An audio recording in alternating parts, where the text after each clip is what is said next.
միջև հերթական ընտրությունները 1 տարի է մնացել, հնարավոր է արտահերքը չէ, հնարավոր է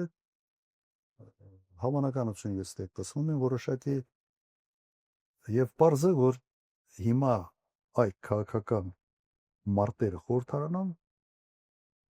պիտի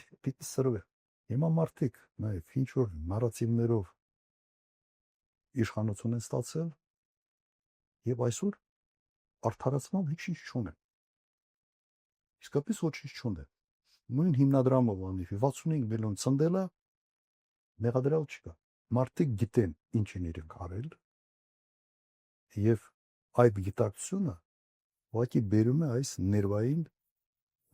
դրսևորումների։ Իսկապես գիտեն ինչ են։ Չեմ կարծում այդ աստիճանի ապուշ չեն։ Եվ պատասխան տալու ժամանակը գալիս։ Եվ իհարկե աներու։ Ես այդտեղ ավենտիացած չեմ զարմանում։